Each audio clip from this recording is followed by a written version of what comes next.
আমার কাছে যেমন বাবা মা রয়েছে, সেরকম ম্যামও আমার কাছে সমান। আমি ম্যামকে কোনোদিনও হারাতে চাই না। এইখানে শেখা শুরু করেছি, আমি শেখা শেষ করব না, এখান থেকেই শিখবো।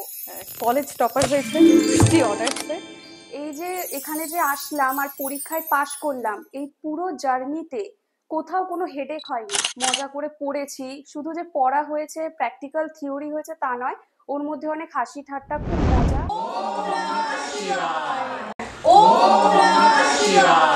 ওম শান্তি। নমস্কার, আমি অর্চনা। আজকে আমরা কথা বলবো দীপা দাসের সঙ্গে। গভর্নমেন্ট সার্টিফাইড আইস রেজিস্টার্ড আমাদের নিউ টিচার দীপা দাস। দীপা, তোমার পরিচয়টা যদি একটু সবার সঙ্গে শেয়ার করো। নমস্কার, আমার নাম দীপা দাস, আমি বাগভিয়াটি থেকে আসছি। আমি একজন স্টুডেন্ট, এই সবে আমার 2024-এ গ্র্যাজুয়েশন কমপ্লিট হলো। এখন আমি আর হায়ার স্টাডিতে যাচ্ছি না, আমি যোগ নিয়ে এগোতে চাইছি। আগে যোগ করতাম ছোটোখাটো ইউটিউব দেখে, কিন্তু ওটা আরও ডিটেলে জানতে চাইছি, তাই ম্যামের কাছে এসেছি।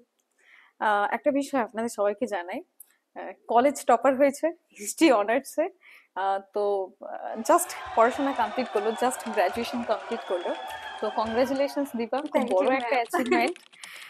দীপা, এই যে ট্রেনিং নিয়েছো, নিয়ে এক্সাম দিয়ে পাশ করে তবে তুমি গভর্নমেন্ট সার্টিফাইড যোগ টিচার হয়েছো। তো এই যে ট্রেনিং, ডিউরিং ট্রেনিং প্রাণযোগপীঠের সঙ্গে তোমার এক্সপিরিয়েন্সটা ঠিক কেমন ছিল?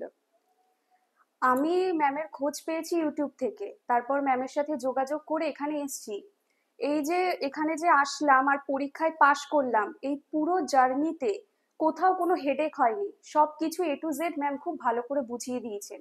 ম্যাম যা পড়া দিয়েছেন সেটা যে ফাঁকি দেবো সেরকম কোনো উপায় নেই। পড়া ঠিক আদায় করে নিয়েছেন, বকে যেভাবেই হোক। আর খুবই ভালো বোঝান, এক কথায় বলা যায়। আম, তো যে অনুভবটা ছিল, এক্সপিরিয়েন্সটা তোমার খুব ভালো কেটেছে এটা হ্যাঁ, বলতে হ্যাঁ, হ্যাঁ। চাইছো? আর কোনো রকম কোনো সমস্যা বা প্রবলেম বুঝতে অসুবিধা হয়েছে এরকম কিছু না, সেরকম কিছু নয়। আমি মাঝখানে দুটো ক্লাস অফ দিয়েছিলাম, ম্যাম ওর নোটস আমাকে সেন্ড করে দিয়েছেন পার্সোনালি, আর এসে নিয়ে পরের ক্লাসে আমাকে ওগুলো বুঝিয়েও দিয়েছেন খুব ভালোভাবে। আর এই সময়টা ছিল আমাদের 3 মাসের, কিন্তু খুবই মজা হয়েছে। আমরা সকাল সকাল এসছি বন্ধুরা মিলে, মজা করে পড়েছি। শুধু যে পড়া হয়েছে, প্র্যাকটিক্যাল থিওরি হয়েছে তা নয়, ওর মধ্যে অনেক হাসি ঠাট্টা, খুব মজা, মানে ইন্টারেস্টের সঙ্গে ম্যাম পড়িয়েছেন। খুবই ইন্টারেস্টিং ছিল ব্যাপারটা। আহ, দীপা, তুমি এই যে ট্রেনিং নিয়েছো, পাশ করেছো, পড়াশোনা করেছো, আর এখন তুমি সার্টিফাইড টিচার। তো এই গভর্নমেন্ট সার্টিফাইড টিচার হয়ে কি অনুভূতি হচ্ছে, কেমন ফিল হচ্ছে? খুবই ভালো লাগছে। আমি তো ভাবিনি যে হবো। কি করে হয়ে গেল? মানে তুমি পড়াশোনা করেছো, এক্সাম দিয়েছো, পাস করেছো, তাই হয়েছে। তো ভালো ফিল করছো তো হ্যাঁ, গভর্নমেন্ট খুবই সার্টিফাইড খুবই টিচার ভালো হয়ে? লাগছে আমার, খুবই ভালো লাগছে। আচ্ছা, দীপা, আমাদের এখান থেকে থিওরি পার্টও পড়ানো হয়, প্র্যাকটিক্যাল পার্টও পড়ানো হয়। আর তুমি নিজেও জানো সিলেবাসে থিওরি পার্টের ইউনিট গুলো আছে, আবার প্র্যাকটিক্যাল আছে। দুটো এক্সামও আমাদের বোর্ডে দিতে হয়। তো থিওরি ট্রেনিং এখানে কেমন হয়? খুবই ভালোভাবে হয়। থিওরি এ টু জেড যা যা রয়েছে, আমাদের প্রেয়ার রয়েছে, সূক্ষ্ম ব্যায়াম, স্থূল ব্যায়াম, সূর্য নমস্কার। সূর্য নমস্কার যেমন ইউটিউবে এক একটা ভিডিওতে এক এক রকম দেখায়, সেরকম তো একদমই নয়। ম্যাম এখানে এসে প্রপার কিভাবে করতে হবে, কোথায় ইনহেল হবে, কোথায় এক্সেল হবে, সবকিছু প্রপারলি একদম পয়েন্ট অনুযায়ী বুঝিয়ে দিয়েছেন, ভালোভাবে বলে দিয়েছেন। প্র্যাকটিক্যালও হয়, থিওরি পার্টও হয়, দুটো এক্সামও ইভেন আমাদের দিতে হয়। থিওরি পার্টের যে টপিকগুলো আমরা পড়েছি, শিখেছি, সেগুলো তো আমরা শিখেছি, পড়েছি, সেটা আমাদের পার্সোনাল লাইফে কি কাজে লাগে? বা সেগুলো কি আমরা ভালোভাবে শিখতে পেরেছি? সেগুলো কি যোগের যে টপিকগুলো আছে সেগুলো কি আমাদের লাইফে প্রয়োজন আছে?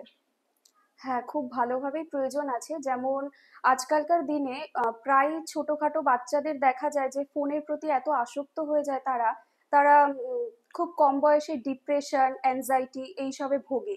এবার তারা যদি যোগকে নিজেদের জীবনে প্রয়োগ করতে পারে, যেমন মেডিটেশনের দ্বারা বা প্রাণায়ামের দ্বারা, ওম চ্যান্টিং এর দ্বারা, তারা খুব সহজভাবে এর থেকে উপকার পাবে।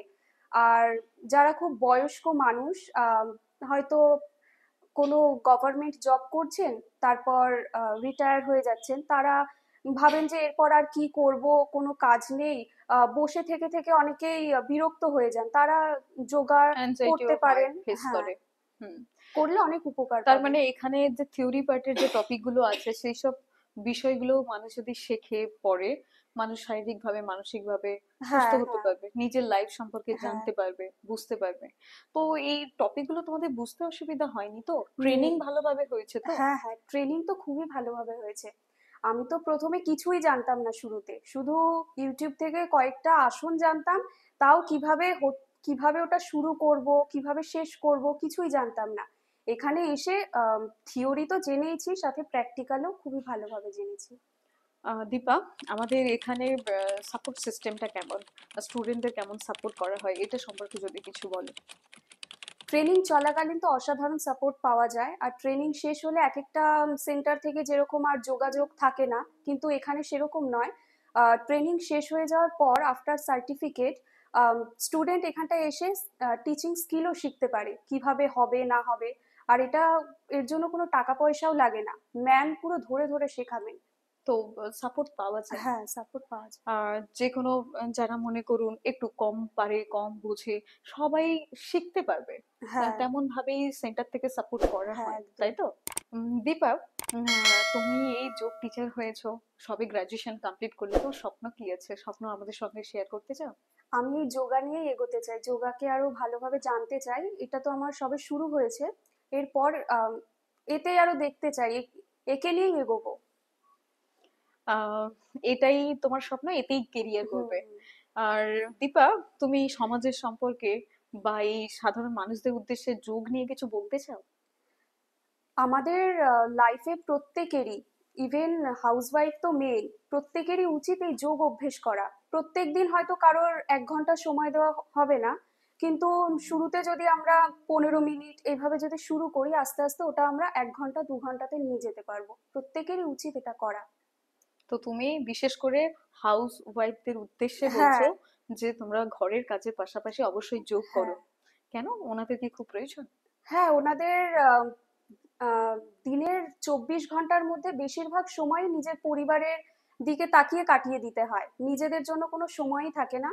তাদেরকে তো নিজেদের দিকে তাকানোর জন্য যোগ অভ্যেসটা করতেই হবে, আর করলে তারা সুস্থ থাকবে। মানসিক, শারীরিক হ্যাঁ, ভাবে। দীপা, আমাদের এখানে বলা হয় আফটার সার্টিফিকেশন প্লেসমেন্ট দেওয়া হয়। প্লেসমেন্ট কি এখান থেকে পাওয়া যায়? হ্যাঁ, এখান থেকে অবশ্যই পাওয়া যায়। আমি যেরকম আম, পরীক্ষার পরেই আমি সার্টিফিকেট পাইও নি, আমি এখানে এসে স্কিল শিখতে শুরু করে দিয়েছি। আর এখানে ক্যাপাসিটি অনুযায়ী দেওয়া হয়। আমার থেকে যারা সিনিয়র রয়েছে তারা অবশ্যই এখান থেকে কাজ করছেন, আর আমি এখনো শিখছি, শিখে এখান থেকেই পাবো। আহ দীপা, আরেকটা যে বিষয়, আমরা যোগ যে প্র্যাকটিস করেছি, আমরা ট্রেনিং চলাকালীন থিওরি পার্টও পড়েছি, প্র্যাকটিক্যাল প্র্যাকটিস করেছি। এই প্র্যাকটিসের মাধ্যমে নিজের কোনো ব্যক্তিগত কোনো লাভ হয়েছে? মনে করো কেউ জবের জন্য উদ্দেশ্যে কেউ করতে চায় না, অন্তত নিজের শারীরিক স্বাস্থ্যের উন্নতির জন্য, ফ্যামিলিকে ভালো রাখার জন্য, তো ডিউরিং জার্নি নিজের কি কোনো উপকার হয়েছে? হ্যাঁ, আগে তো আমার আমি তো স্ট্রেচিং আগে হতোই না, এখন ধরে ধরে শেখানোতে অনেকটাই হচ্ছে। আর আগে আমার প্রবলেম ছিল পিঠে, ওটা এখন আস্তে আস্তে দেখছি নেই, কমে গেছে। আর রোজ অভ্যেস করাতে অনেকটাই উপকার পাচ্ছি। তার মানে আপনারা ভাবুন, সবেমাত্র গ্র্যাজুয়েশন পাস করেছে, আন্ডার 25 এজ, অথচ তাদের ব্যাকের প্রবলেম বা নানা রকম স্কিন ডিসঅর্ডার বা আরো এনার্জি ইস্যুস কম বেশি হয়ে থাকে, তাই না? এখন ইউথ যারা ইয়াং তাদের মধ্যেও। তো আমরা যদি যোগটা অভ্যাস করি বা যোগের ট্রেনিং চলাকালীনও যদি সামান্য সামান্য আসনগুলো বা যেগুলো অভ্যাস করি, তাতেও কিন্তু নিজের শরীরকে আমরা প্রগ্রেস করতে পারছি, হেলদি হতে পারছি। তো সুতরাং সবাইকে আই হোপ যোগ হুম, অভ্যাস করা উচিত, তাই না? একদম। সবাই সুস্থ থাকার জন্য, ভালো থাকার জন্য। আর কিছু বলতে চাও প্রাণাযোগ পীঠ সম্পর্কে? তোমার কোনো বক্তব্য আছে? আমি এইখানে শেখা শুরু করেছি, আমি শেখা শেষ করব না, এখান থেকেই শিখবো যতদিন হবে। যেমন আমাদের ইন্ডিয়ান কালচারে মানা হয় যে উম, বাবা মার ওপরে গুরুকে মানা হয়। আমার কাছে যেমন বাবা মা রয়েছে, সেরকম ম্যামও আমার কাছে সমান। আমি ম্যামকে কোনোদিনও হারাতে চাই না। আহ এটা বড় একটা কথা, বাট যোগ শেখো, যোগকে জানো, জীবনে আরো সাকসেস হও, আরো প্রগ্রেস করো। আর তোমার ফিউচারের জন্য তোমার শুভকামনা রইলো। ভালো থেকো, সুস্থ থ্যাংক ইউ থেকো। ম্যাম। আপনারাও সবাই ভালো থাকবেন, সুস্থ থাকবেন, সবাই যোগ অভ্যাস করবেন। থ্যাংক ইউ সো মাচ সবাইকে। Stay healthy and happy. ওম নমঃ শিবায়।